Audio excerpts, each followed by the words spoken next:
بسم اللہ الرحمن الرحیم اللہم صلی علی سیدنا و مولانا محمد صلی اللہ علیہ وسلم وعلی آل سیدنا و مولانا محمد وبارک وسلم وصلی علیہ۔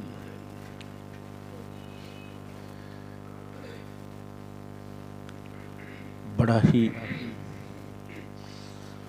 سبق آموز اور یاد کرنے والا بیان ہے جو آپ نے آج بیان کیا۔ بس وہ مالک ہے، خالق ہے، رازق ہے،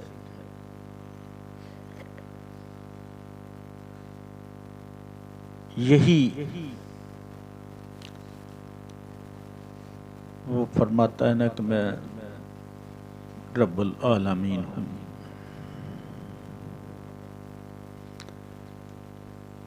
تو وہ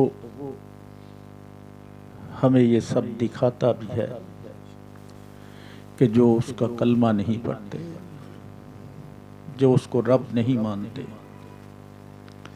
ان کا بھی وہ رزق نہیں روکتا، ان کا بھی وہ رزق نہیں روکتا۔ انسان سارا دن جھوٹ بول کے کمائی کر کے لاتا ہے اور اپنے بچوں کو وہ کھلاتا ہے۔ اب یہ انسان کے مقدر کی بات ہے، اس کی سوچ کی بات ہے کہ اس کی سوچ اس کو رزق حلال پہ لے آتی ہے یا رزق حرام پہ لے جاتی ہے۔ رزق حلال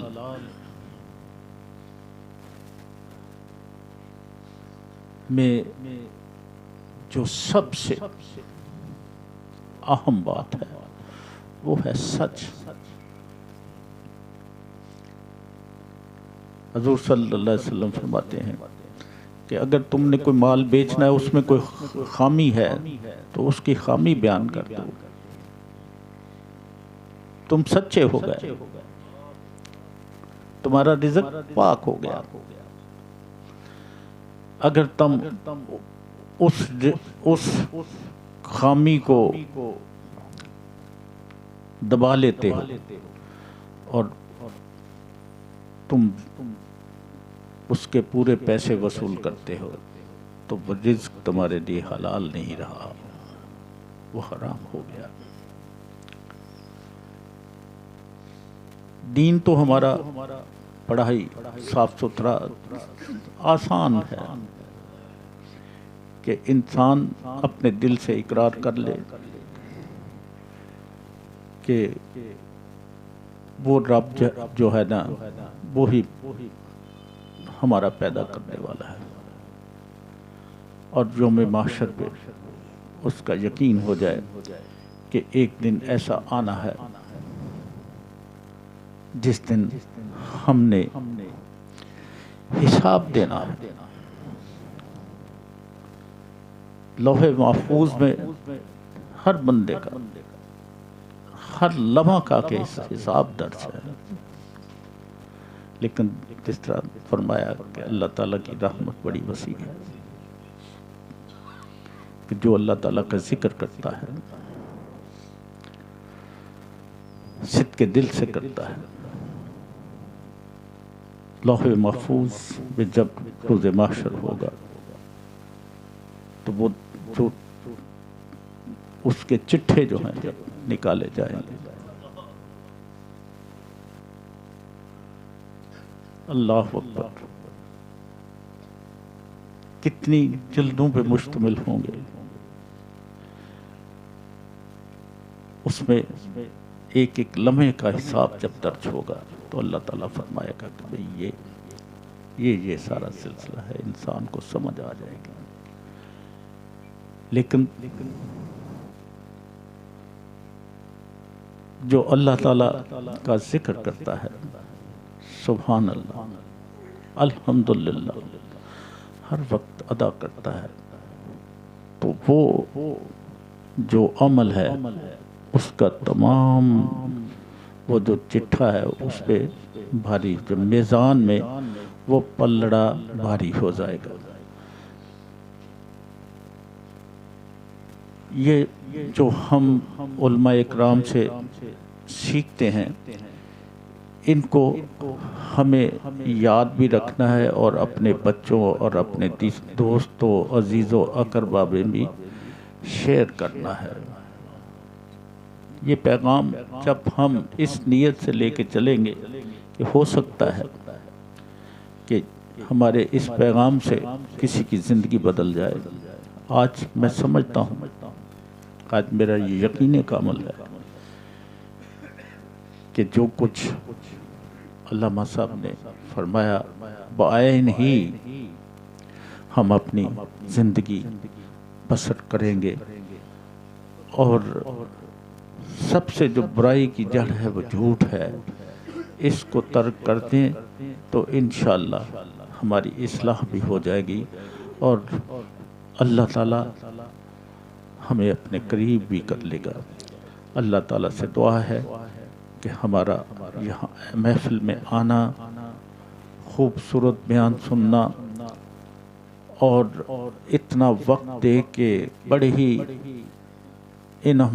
انہماک سے، بڑے ہی غور سے، محبت سے اس بیان کو سننا، یہ اس بات کی دلیل ہے کہ اللہ تعالیٰ نے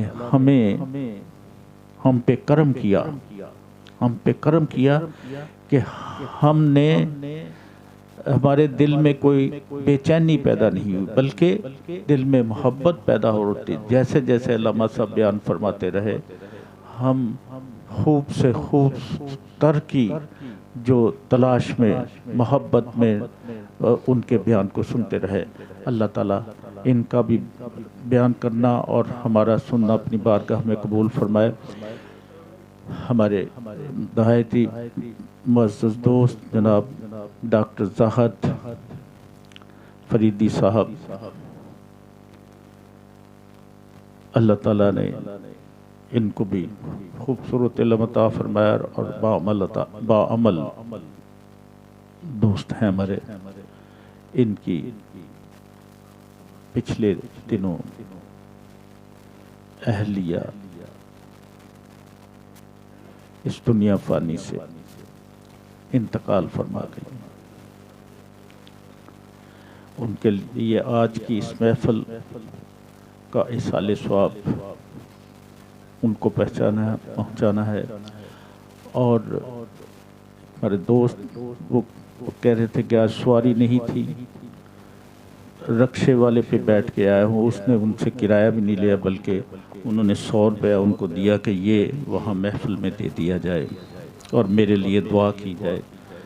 دعا بھی ان کے لیے کرنی ہے، اور سب ہی جو دوست احباب یہاں پہ تشریف فرما ہے، جب آپ تشریف لایا کرے تو یقیناً جو اللہ تعالیٰ کے بندے ہیں وہ تو آتے ہی اس لیے ہے کہ ہم سے اللہ تعالیٰ راضی ہو جائے۔ ان کو دنیاوی کاموں سے یا کسی کی خوشامد سے یا کسی کو خوش کرنے سے ان کا مقصد نہیں ہوتا، وہ صرف اس لیے آتے ہیں کہ یہاں پہ اللہ تعالیٰ کا ذکر ہوتا ہے اور اس کے محبوب صلی اللہ علیہ وسلم کا ذکر ہوتا ہے۔ اور میں بھی ہمیشہ بار بار کہتا ہوں کہ اللہ تعالیٰ ہمیں بھی ریاکاری سے محفوظ رکھے۔ جیسے ہم اپنے آپ کو ظاہر کرتے ہیں، چہروں پہ ہم نے سنت رسول،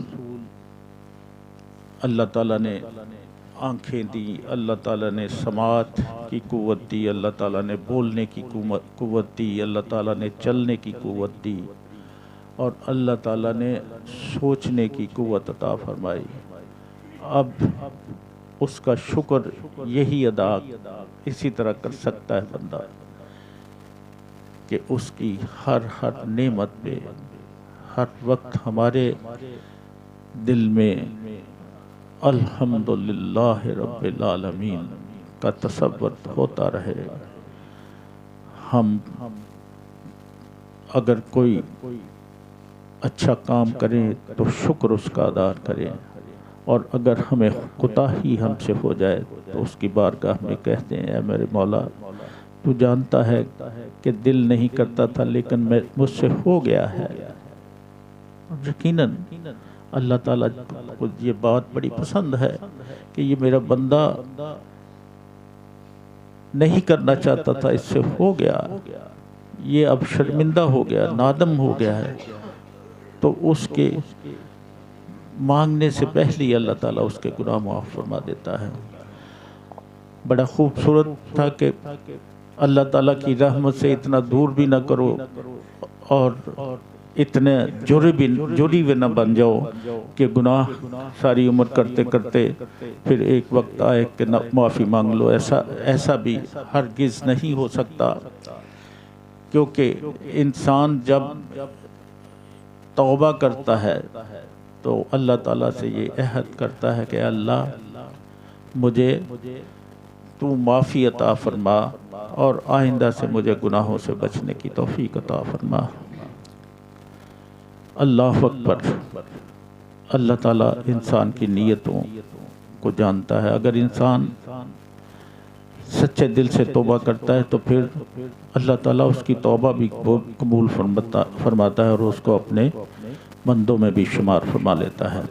تو اس طرح ہمیں اپنی زندگی گزارنی ہے، جیسا کہ میں ہمیشہ عرض کرتا ہوں کہ ہمارے جسم کے کسی حصے سے بھی ہمارے کسی ملنے والے رشتہ دار، اولاد، ماں باپ، بہن بھائی، عزیز و اقربا، دوست احباب کو تکلیف نہ ہو، تکلیف نہ ہو۔ ہمارے کسی نہ ہمارے زبان سے ایسا لفظ نکلے، نہ ہماری آنکھ میں کوئی غصہ آئے، نہ ہمارے لبوں پہ کوئی ایسا برے الفاظ آئیں۔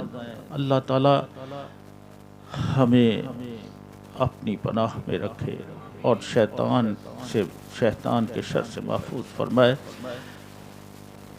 آپ کا بہت بہت شکریہ، آپ تشریف لائے۔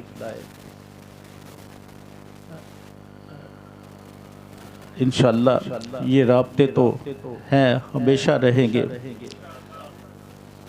یہاں بھی وہاں بھی انشاءاللہ العزیز میرا مالک اکٹھے ہی ہمیں کر دے گا، درود محل کی نسبت سے اکٹھے ہی کر دے گا، اور وہاں بھی ہم یہ تو گواہی دیں گے نا کہ ہمیں ہمارے علامہ صاحب نے یہ خوبصورت پیغام دیا تھا، اور اے اللہ ہم نے اپنی زندگیوں کو ان کے اس بیان سے ہم نے اپنے زندگیوں کو سنوارا تھا۔ اللہ اکبر، اللہ اکبر۔ گواہی تو یہ ہمارا ایک سلسلہ ہے شہادت والا، لیکن اللہ تعالیٰ تو سب کچھ جانتا ہے، اللہ تعالیٰ تو سب کچھ جانتا ہے۔ اللہ ہماری ہر اچھے عمل کو قبول فرما کے اپنی شان کے مطابق اجر عطا فرمائے۔ اب میں